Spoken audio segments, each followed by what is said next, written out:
Stock markets all down in futures. After tariffs applied, Canada and Mexico face actual collapse.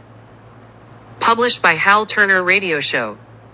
The application of tariffs on Saturday, February 1st, by President Trump, against Canada, Mexico, and China are affecting stock markets. All indices are down in late Sunday evening trading. Hal Turner Personal Opinions. Canada and Mexico say they will retaliate. Perhaps they will. I saw a meme about that online and the imagery makes the point. That's it in a nutshell. This was so easy for both Canada and Mexico to avoid.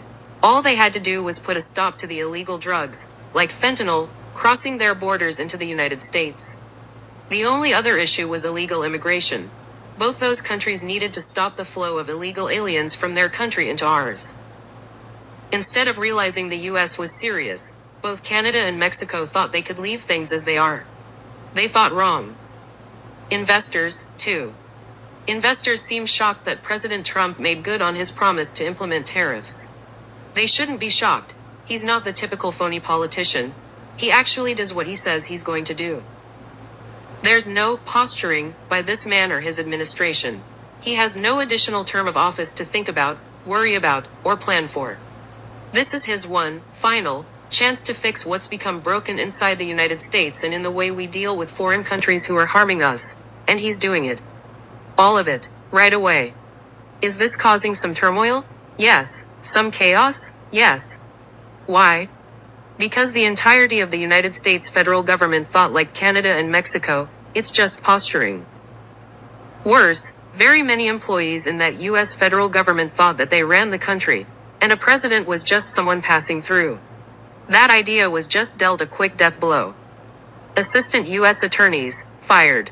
5 out of 6 executive assistant FBI directors, fired. National Labor Relations Board members, fired.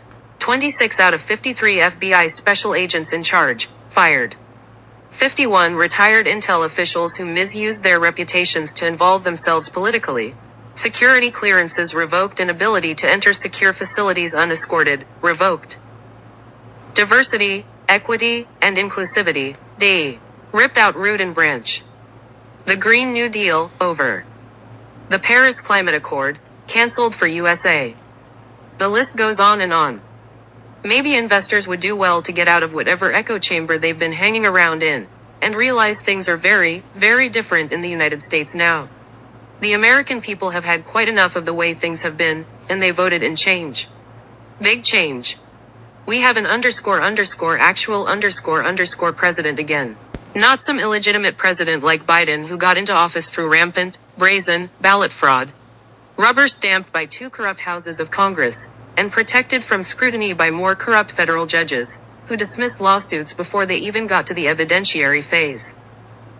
No, all that nonsense is over.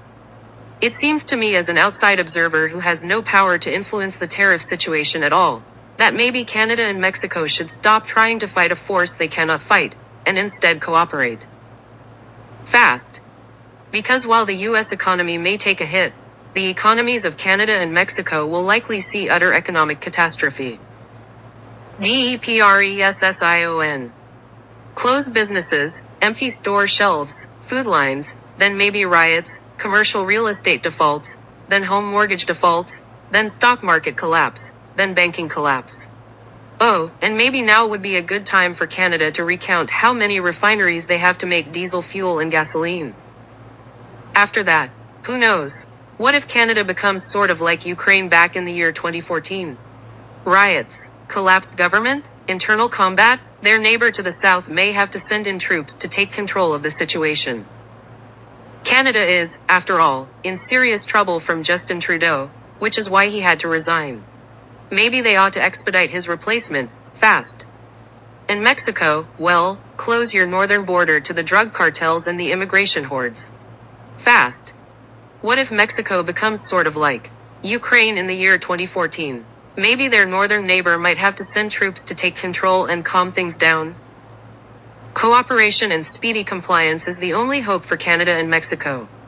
The only question seems to be whether or not their ego will cause them to fight a battle they cannot win, or whether good neighborliness and common sense will win the day in those countries. Investors may want to chew on that for a while, but not too long. Economic catastrophes of this magnitude seem to come at high speed. Maybe investments in Canada and Mexico aren't such a smart idea right now? 1906 Patterson Plank Road. Post Office Box 4